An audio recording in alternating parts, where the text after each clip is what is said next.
Mother tongue education refers to any form of schooling which uses the language or languages that children are most familiar with in order to help them learn.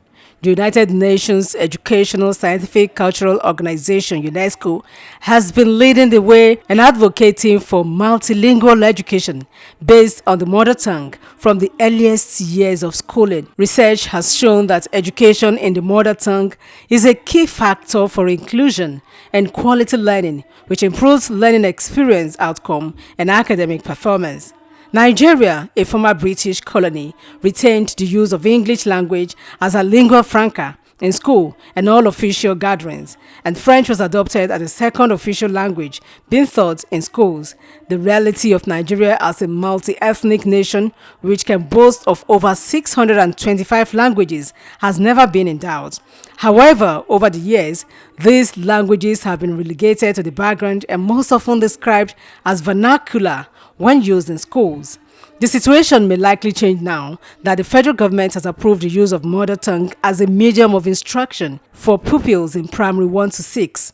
The approval of the new national language policy, which makes mother tongue compulsory in primary schools, was announced by the Minister of Education, Malam Adamu Adamu. He explained that the mother tongue to be used in each school would be dominant language spoken by the community where the school is located and would be combined with English in secondary school. When the policy is fully operational, each locality will teach students in primary 1 up to 6 in their own mother tongue, because research has shown that pupils learn much better when instruction is in their mother tongue at that level. But even at that time, while they are getting instruction in their mother tongue, they will be taught other Nigerian languages of their choice, and then they will be taught the international languages at certain stage: English, French, Arabic, and so on. Prominent stakeholders in the education sector, including former Permanent Secretary in Osun State, Mr. Kola Buhari, Vice Chancellor of Osun State University, Professor Clement Adeboye, Comrade Akin Adeujo, lauded the initiative of the federal government in approving such a life-changing policy aimed at repositioning the education sector and improving teaching and learning experience. The local language, which starts, it begins from the mother, right from home. So it's like continuation in school. It makes them to understand better. They appreciate the teacher, whoever is teaching them. And it makes the relationship to be very cordial and intimate. Do you know that most of the children of today cannot read Yoruba books? They don't know the meaning of the accents, the intonations of the Yoruba people. We have a way of saying things in Yoruba land. There are things we don't say. In Yoruba studies, when I was in school, they taught us how our parents use the eyes to communicate with us, how to use scrubbing the leg on the ground to communicate with us as children, how to bang the table. It's a form of communication. They taught me this all this in primary school. I doubt if there's any of our children today who understands any of this kind of things. So it's a good thing for us. In fact, it will even aid their advancement of technology, because you see, if these things are being taught in their own modern language, like it is being done in countries like Japan and the rest, I think is good. Speaking on the contrary, another stakeholder, Chief Wale Oyeniyi, described the new policy as confusing, going by the fact that the instructional materials being used in Nigerian schools are all written in English language.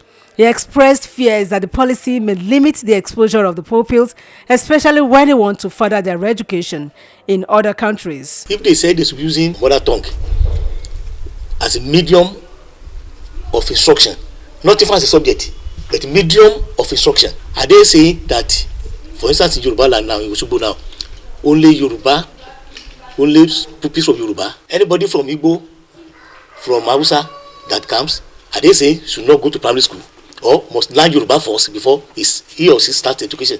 When they get to secondary school, how will they pick English language? We should remember that all our books, scientific books, are written in English language, not in our mother tongue.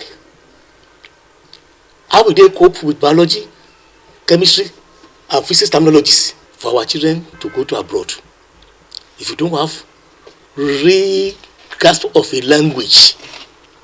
It will be difficult for you now to learn it at later age. and grab it.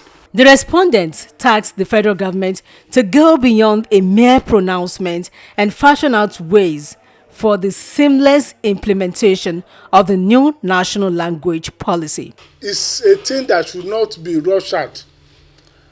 It has to be properly planned because the materials needed for this, dissemination of knowledge may not be readily available.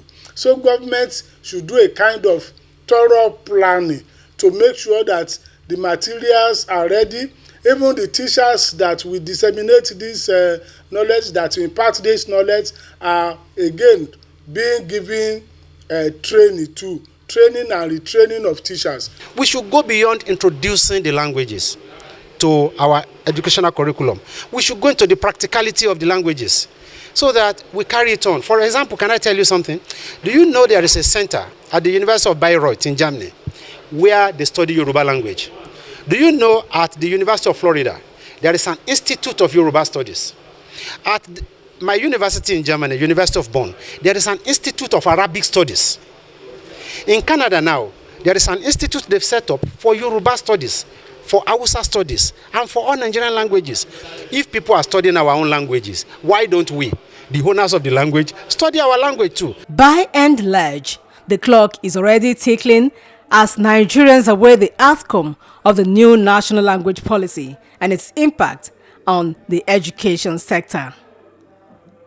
Oluchi Amuda, OSBC News.